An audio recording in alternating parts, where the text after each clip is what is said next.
Well, howdy fellers. So we're back on the LimoDrop camper build. As always, of course. Project Side Quest is still just going to sit here for God knows how long. But I just posted a video this morning. I looked and I hadn't posted a video in like 5 or 6 weeks. So I says, well, didn't I make some videos? So I forgot to upload some. So I went in and uploaded one from about 6 weeks ago. And I thought I had made a second one. So that one's up. That's part 75. This will probably be 76, I think, because I thought I'd made another one after I put the skin on this side. But apparently that's not the case. I don't see another video. I'll go double check in a minute, but I didn't see another video. But I thought, I could swear up and down I made a video after I put this side on, and I thought I even made a third one when I did some of this filler work. I did a bunch of filler in all the spots where the canvas seams were at. So anyways, having said all that, that's what we're talking about at this moment, is show and tell on what happened over the last 6 weeks.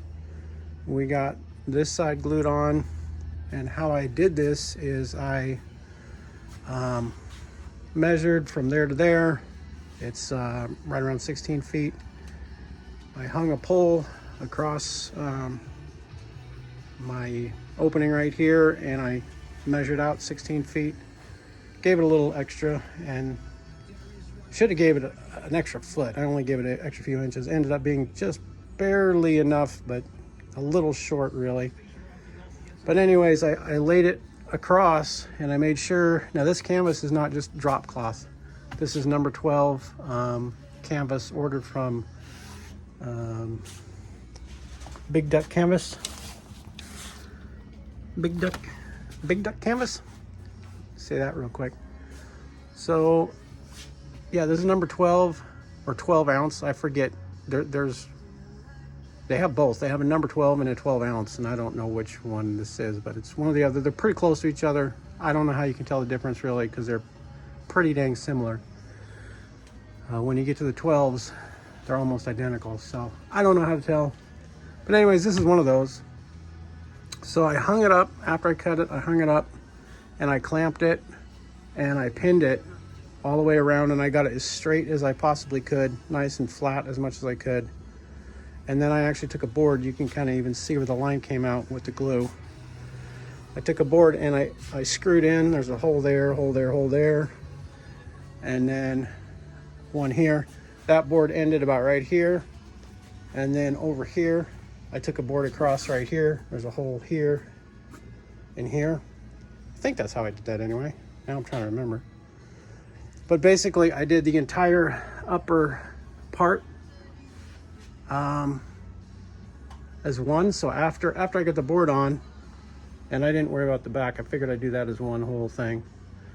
But anyways, I put the boards on, and then I unpinned the top half, folded all down, let it just drape over the wood, and I made sure that this line was a straight line going all the way across, so we didn't end up with any kind of wrinkles or anything like that.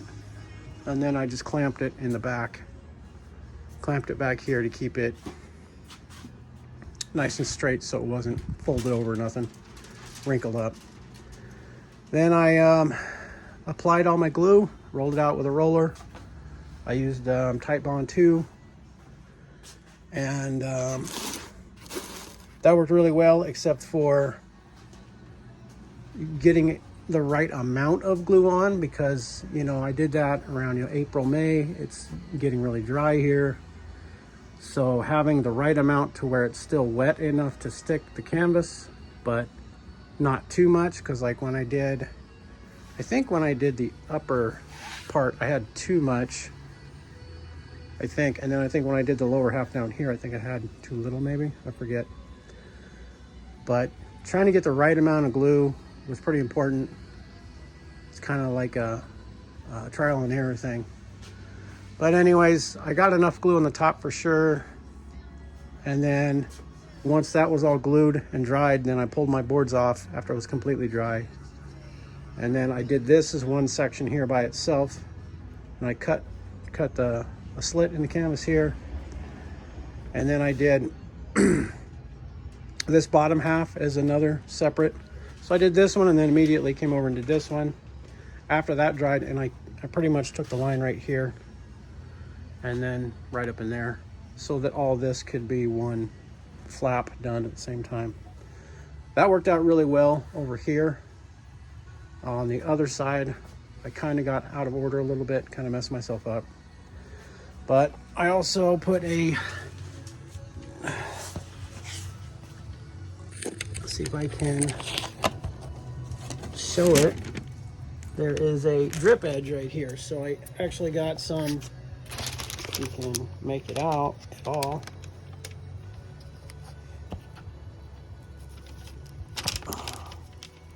I got a, it's a little tiny piece of molding.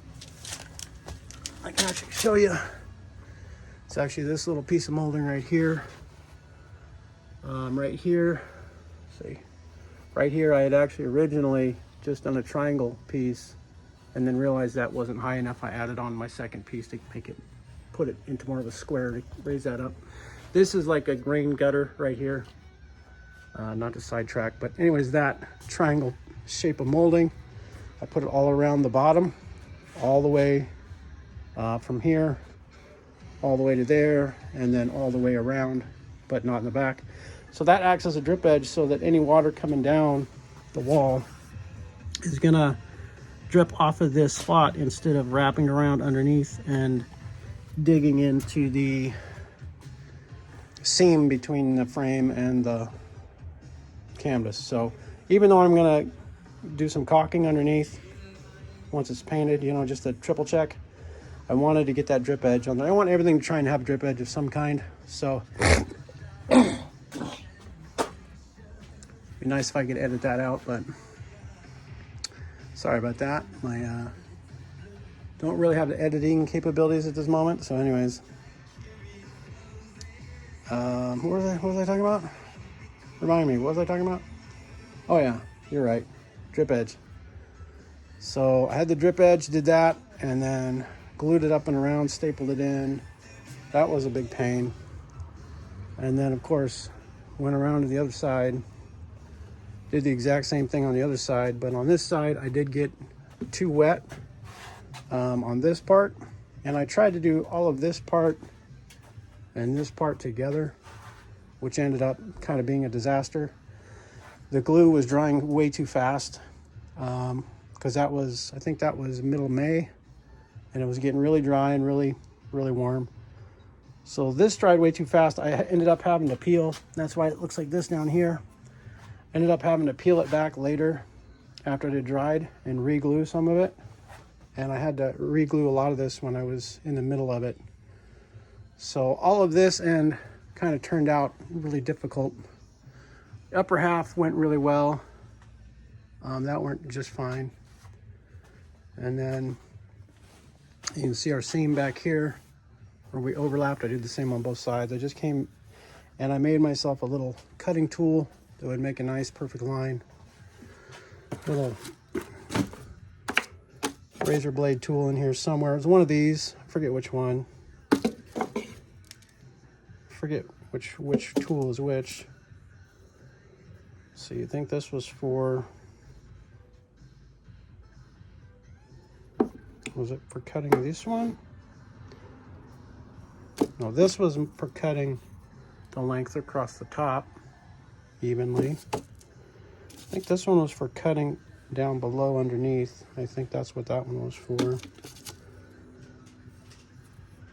No, this one was the one for underneath. I don't know. I had one of these tools that was just perfect to cut a nice even amount. And of course this is going to be covered up by weather strip anyway. It's going to get painted weather strip. So whatever.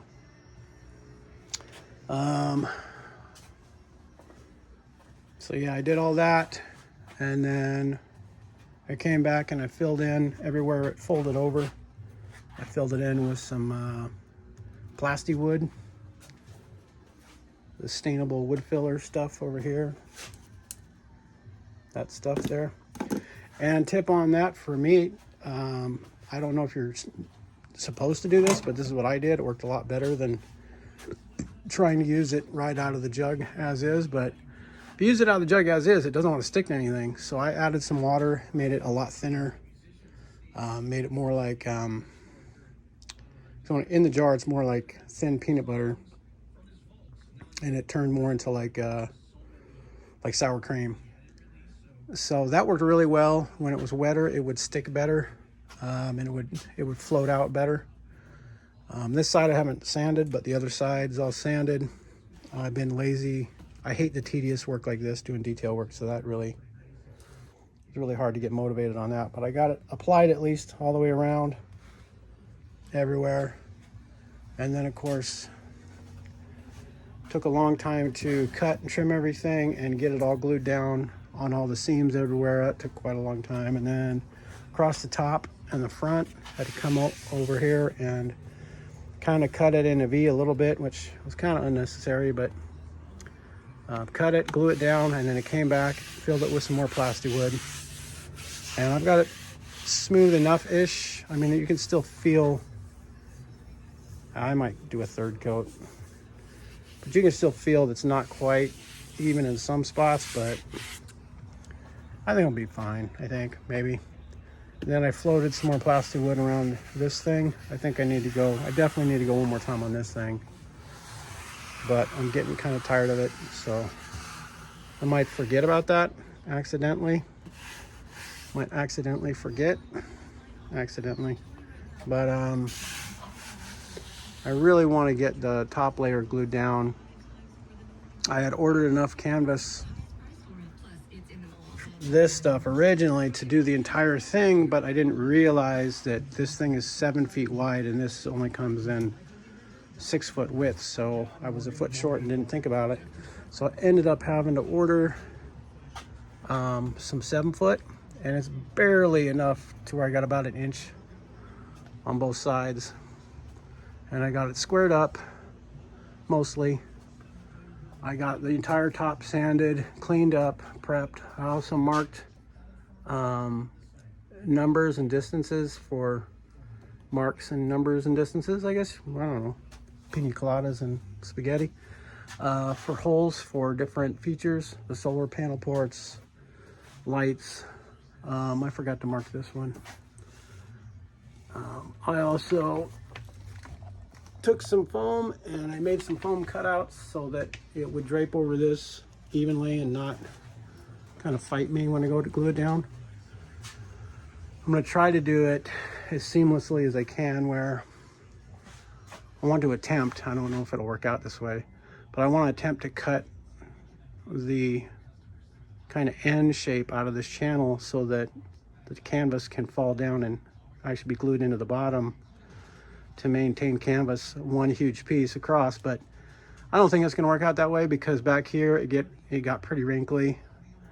When this came, it was in a box, and that's kind of messed up because it was folded up and like you would, like you would do a drop cloth. Well, when I ordered the other stuff, it came on a roll, and they had a note on their website saying if you order X amount of yards, it's automatically going to come on a roll. And I thought that I had ordered enough to have this come on a roll. So I don't know what happened. I should go look again. Maybe there wasn't an extra charge for that I didn't see, but I thought I ordered enough that it would be on a roll, on a tube. So unfortunately it didn't. So I ended up having to put a table out front, and I draped it over the camper, and I had the table right here, and I got out a big piece of foam and I literally ironed it about 1 foot at a time while I rolled it onto this piece of wood. Happened to have this large closet dowel that is still pretty straight, so I was able to just staple it onto there and roll it up, and that worked really well. But when I got to the end, it got really wrinkly for some reason. In the beginning too, it was really wrinkly. So luckily the beginning on this is going to be I got way too much of this that I got, because I ordered enough that it would come on a roll. That's what I thought I did. So I ordered more than what I needed by a long ways so that it would come on a tube. So I'm gonna have like, I think it's about 10 extra feet here. So anyways, having said all that, it's pretty flat right now. It's all been ironed out. I found out you got to be careful. You don't want to over iron it. If you over iron it, it will cause it to shrink, and that causes a lot of the wrinkly. But right now, I mean, it's mostly pretty flat. Mostly, I say that, but then get up here and no, there's wrinklies. So hopefully when we glue it down, you know, all these wrinkles are gonna disappear, but you can see how like this all wants to wrinkle out here. So kind of worried about that. That's why I think that this end, I'll probably have to split it down the middle, because it's probably not gonna wanna lay all this nice and flat. You know, it seems like the edges have more length on them than the center. But who knows, maybe if we squeegee it out from the center, maybe it'll stretch everything enough to where it evens out. I don't know. But anyways, I'm gonna do epoxy to glue it all down. So I'm not doing like a fiberglass, flat out fiberglass type deal. I'm not gonna wet out the cloth with it. You know, I would be doing wood glue with this, but now we're in the middle of June.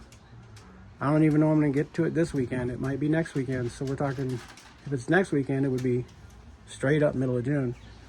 So, you know, the wood glue just dried way too fast, especially, you know, I did some Googling and they say that Type Bond 3 dries or has a longer wetting time. So I bought Type Bond 3. Okay, Type Bond 2 is about 20 bucks a gallon. This stuff is about 60 bucks a gallon. And when I got it, I could tell that like nobody had been buying Type Bond 3 for a long time, because it was completely, like, what do you call it, separated, kind of, where the solids were more down at the bottom. But I didn't catch that until I was halfway through gluing some of this. But it dried just about as fast as the Type Bond 2. So I was like, well, I can't do the roof that way, because I need to be able to air correct, and it's such a huge piece. I don't really have a good way to do this and not be in a massive hurry, because it's going to dry so fast. I could do like 1 foot at a time with a roller, but even then it's like, well, if something wrinkles or something ends up crooked, I don't have any time to peel that up and put it back down. It's going to dry way too fast. So I went ahead and bought the bullet. Bought the bullet? I guess I bought the bullet, and I bit the bullet, because I bought the bullet buying this, because this kit, this is a 1.5 gallon kit. It's a 1 gallon epoxy, 1/2 gallon of hardener, and it came with the pumps and 2 cups. Just that kit was 165 bucks plus shipping. So that's a lot of money just for 1.5 gallons of glue. That should theoretically cover the whole thing, but if the plywood soaks up a lot of that, might have to order some more, or end up doing wood glue on the back half. If I have to split it, that would make it easier to do wood glue. So anyways, that's the project for the next couple of weekends, or at least this weekend, is try to get it all prepped, get all my masking on, get masking all over the corners really, really well, get the area, get some drop cloths down, and then really double check before I start mixing up epoxy. I got the slow cure so that I got plenty of time, theoretically, to lay down a coat, let the plywood soak up some, and then put on a nice thick coat, roll it down, roll it over, probably do like, you know, a small section at a time, like 3 feet at a time, 2 feet at a time maybe, depending on however much, mix those up in a cup. 2 cups and a chick something, and do that one little section, roll this. That's why I'm glad it's on a stick now, because I can roll it and then get out the epoxy, roll it over, and then let it cure a little bit, and then mix up some more epoxy, roll it back past the point where it's wet, theoretically, hopefully, that it won't be hard yet. But with this heat, it might dry faster than what it's supposed to, because it's so hot and dry that yeah, it might go too quick. So I might actually do this in the morning only, because by the time this afternoon comes, it's, you know, it's going to be about 105, something like that today. I think 105 or 102, something like that. So anyways, that was let's see, 20 minutes of rambling. So if you enjoyed any of that, I don't know what's wrong with you. I don't know why you're watching. So thanks for watching, though. Have a good day. Keep your sticks and some chicks.